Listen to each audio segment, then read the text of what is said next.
A 16-year-old boy stands in the aisle of a plummeting aircraft, surrounded by screaming passengers and failing systems, knowing that in less than 8 minutes, this plane will slam into the city below unless he can do the impossible. He has never touched a flight control in his life, but his father's voice echoes in his mind. Lessons from a childhood he tried to forget.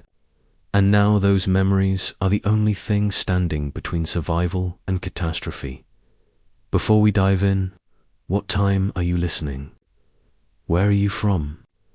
Drop a comment below and tell me. And please like and subscribe for more videos like this.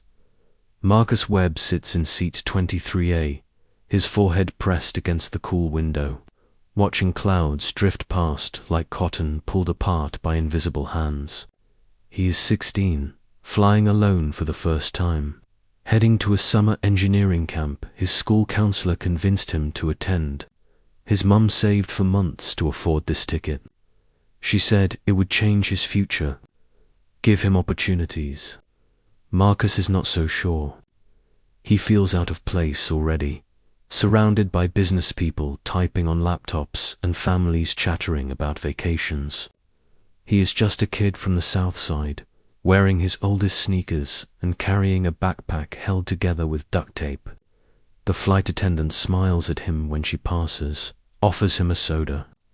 He takes it and mumbles thanks, then goes back to staring out the window.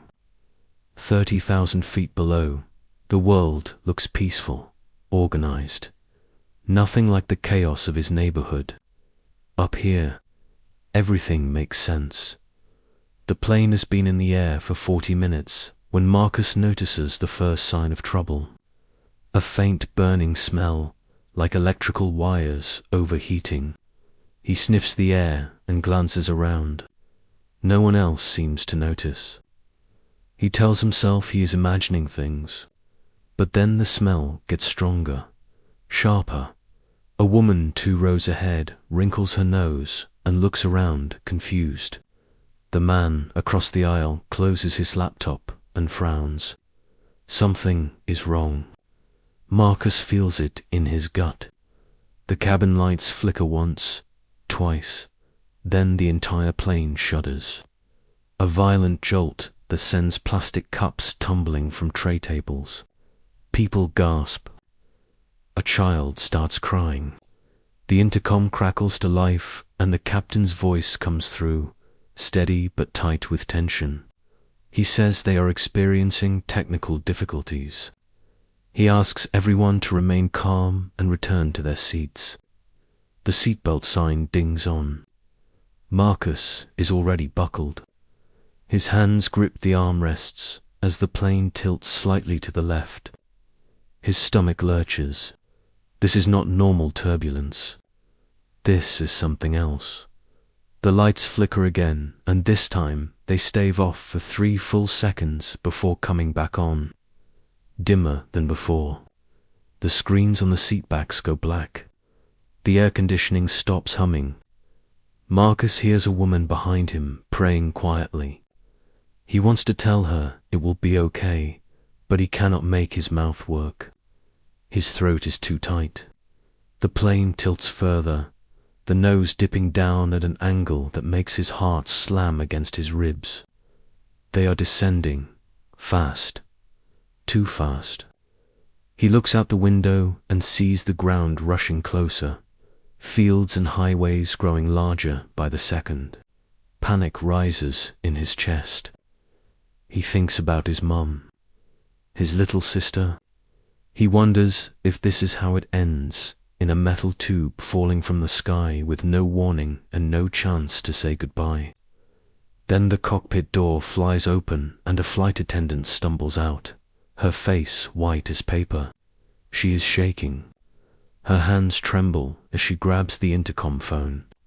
Her voice cracks when she speaks. She says the pilots are unconscious. Both of them. She says they need help. She asks if anyone on board has flight experience. Anything at all. The cabin explodes into chaos. People are shouting, crying. A man unbuckles and rushes toward the front, claiming he played flight simulators, but the flight attendant shakes her head. She needs someone who knows real controls, real systems. The plane continues to drop.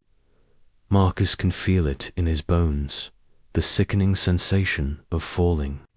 He squeezes his eyes shut, and suddenly he is 8 years old again. Sitting in the cockpit of a small Cessna, his father's hands over his on the yoke. His father was a flight instructor before the accident, before everything fell apart. He used to take Marcus up on weekends, teaching him the basics, how to read instruments, how to feel the plane, how to recover from a stall. Marcus hated those lessons. They reminded him of the life they lost when his father could no longer fly, when the injury left him bitter and angry. After the divorce, Marcus tried to forget everything his father taught him. But now, with the ground racing toward them, those memories flood back with crystal clarity. Marcus unbuckles his seatbelt and stands. His legs feel like rubber. He pushes past panicked passengers and makes his way to the front. The flight attendant sees him coming and her eyes widen. He is just a kid, skinny, young, but he meets her gaze and tells her he knows the basics. His father was a pilot.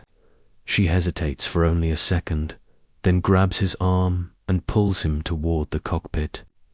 Inside, both pilots are slumped in their seats, unconscious.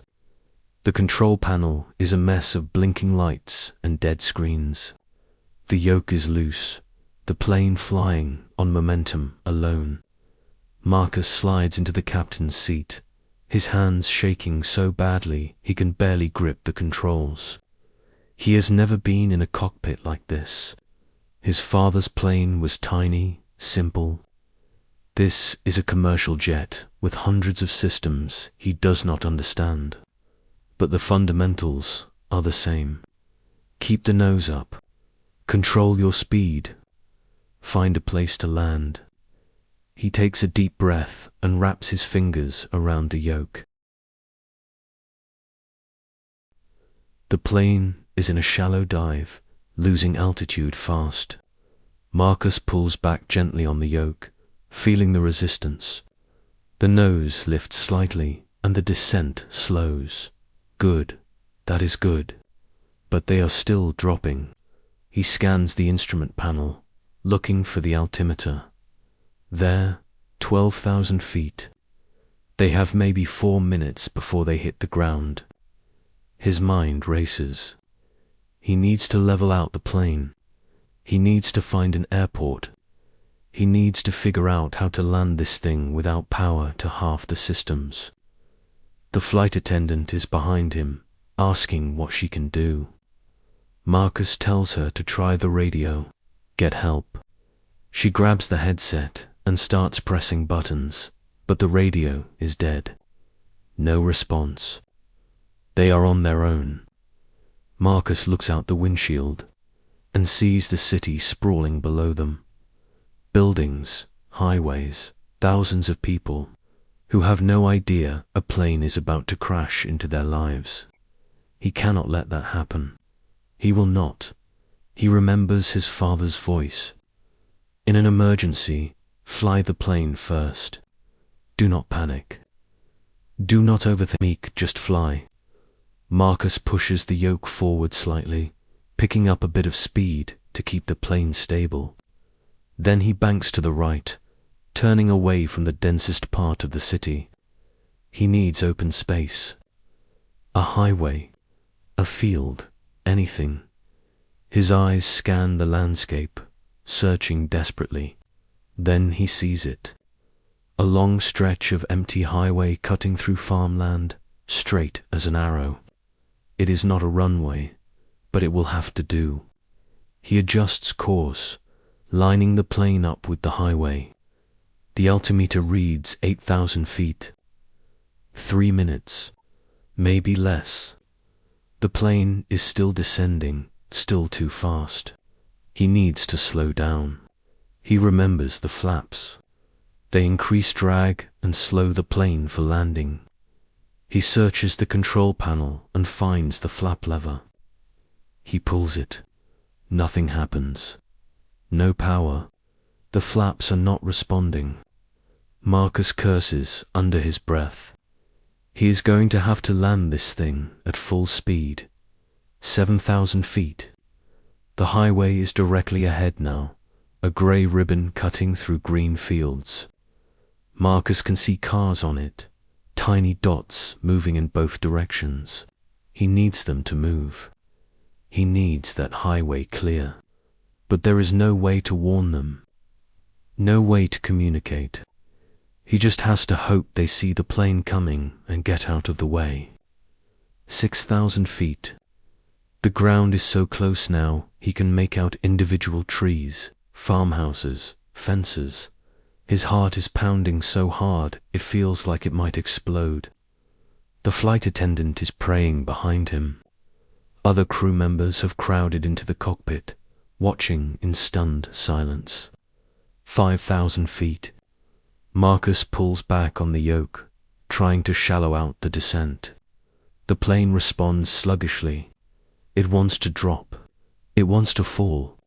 But Marcus fights it, every muscle in his arms straining. 4,000 feet.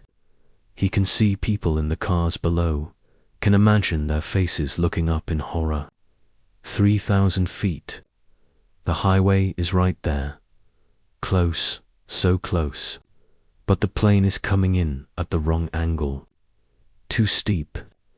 If he does not pull up now, they are going to slam nose first into the asphalt dot. Marcus yanks back on the yoke with everything he has. The plane shudders and groans, the nose lifting. 2,000 feet. The cars on the highway are scattering, pulling onto the shoulders, drivers fleeing their vehicles. 1,000 feet. Marcus levels the plane as much as he can. 500 feet. The highway rushes up to meet them. He braces for impact. The wheels hit the asphalt with a bone-jarring crash. The plane bounces, slams down again. Marcus fights to keep it straight, his hands locked on the yoke. The plane is skidding sideways, tires screaming, metal scraping against pavement. He stomps on the brakes. The plane shudders and lurches. A wing clips a road sign, sending sparks flying. Then, finally, the plane stops. Dead center in the middle of the highway. Smoke pours from the engines. But they are down. They are alive. Silence. Complete and total silence. Then the cabin erupts. People are screaming, crying, cheering. The flight attendants are sobbing with relief. Marcus sits frozen in the captain's seat, his hands still gripping the yoke, his whole body trembling. He cannot believe what just happened. Cannot believe he just landed a commercial jet on a highway. Emergency vehicles appear within minutes, sirens wailing, fire trucks, ambulances, police. The pilots are taken away on stretchers. They will survive, the paramedics say. Some kind of sudden illness, maybe toxic fumes from the electrical fire. But everyone else is okay. Shaken, bruised, but okay. Because of Marcus. The passengers file out slowly, stumbling onto the highway in shock. An older woman stops and hugs Marcus, tears streaming down her face. A man shakes his hand so hard it hurts. They keep saying thank you, over and over. Thank you. Marcus does not know what to say. He just nods, numb. By that evening, Marcus's name is everywhere. News cameras surround the highway. Reporters shout questions at him. The airline releases a statement calling him a hero. His phone explodes with messages. Friends, teachers, people he has not talked to in years. His mum calls, sobbing so hard she can barely speak. She tells him she is proud. She tells him she loves him. Marcus's throat tightens. He thinks about his father, about those long ago lessons in the Cessna, the ones he tried so hard to forget, the ones that just saved 147 lives. He wonders if his father is watching the news, if he knows, if he is proud too. Later that night, his phone rings. An unknown number. He almost does not answer, but something makes him pick up.